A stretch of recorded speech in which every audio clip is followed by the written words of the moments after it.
comment nommer son produit ou sa prestation. Alors c'est pas quelque chose que les gens cherchent en premier. On va trouver une idée de produit, on va créer le produit, on va essayer de le vendre. Mais on lui a pas trouvé de nom. Et ça c'est un peu dommage parce que quand on a un nom pour quelque chose, je vous prends, citez-moi des marques de basket, vous allez me trouver des noms. Citez-moi des marques de fringues, vous allez me trouver des noms. Citez-moi des marques de bagnoles, vous allez trouver des noms. Et le problème, c'est qu'on passe pas forcément assez de temps à rechercher ce genre de nom. Et un nom, il faut que ce soit plutôt court. Ça, c'est le premier conseil, je pense, que ça marche bien parce que c'est facile à retenir. Il faut que ce soit facile à prononcer. Et faut que ce soit aussi quelque chose qui va parler à votre prospect.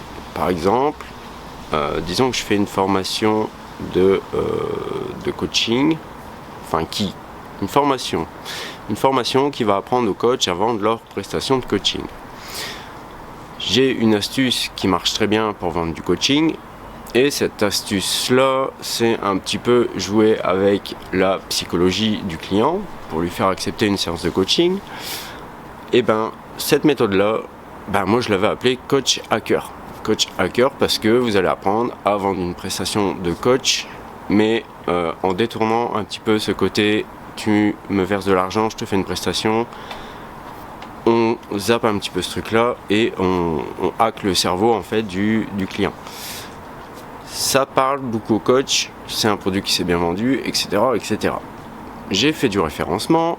Et ce qui me plaisait, c'était le côté un petit peu borderline du référencement, donc aller dépasser les limites imposées par Google. Et quand j'ai lancé mon premier forum privé payant, je commençais à développer. Donc je créais plein de petits bots, des scripts, etc., etc. Le forum, c'est tout naturellement qui s'est appelé Code SEO. C'était facile, ça se retenait tout de suite. Et les personnes que je croisais en live à des séminaires, des événements, tout de suite, je disais, je suis propriétaire de Code SEO, et les gens me replaçaient systématiquement, c'était plutôt facile à retenir. Dans la même lignée, dans la même foulée, par la suite, j'ai été un petit peu plus loin en détournant les règles de Google, donc on parle de cloaking, de cookie stuffing, etc., etc., des manières un peu détournées de contrôler les résultats de recherche.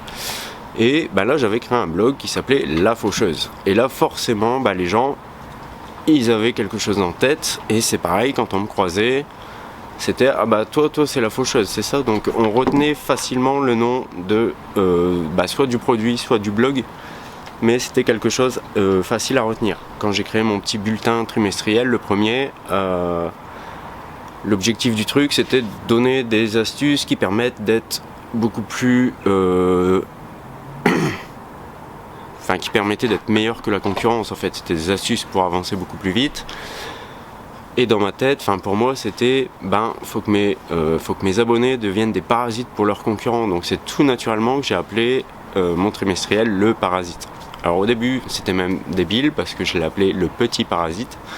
C'est une grosse erreur qui touchait un petit peu plutôt l'ego, c'était petits machins, mais non en fait le parasite c'était un gros truc envoyé dans 52 pays. C'était pas un petit machin, donc le petit je l'ai vite viré et le parasite ça se retient tout seul. Aujourd'hui c'est le Tipeee, mais le Tipeee c'est pareil, c'est le côté tente d'Indiens, communauté, on se regroupe entre nous et c'est pas mal. Donc pensez à ça quand vous créez votre produit, faites un truc court, un truc communautaire ou un truc qui se retient vraiment bien dans votre thématique en fait. Si demain je vous parle de Monsieur Propre, vous savez que c'est un produit pour nettoyer le sol, vous savez que c'est un produit ménager. Il y a des trucs comme ça à retenir et prenez vraiment le temps de nommer votre produit parce qu'après ça va vous suivre pendant des années. Et si vous faites une erreur, je vais pas dire que ça va coûter cher, mais ça peut être un petit peu handicapant pour la suite.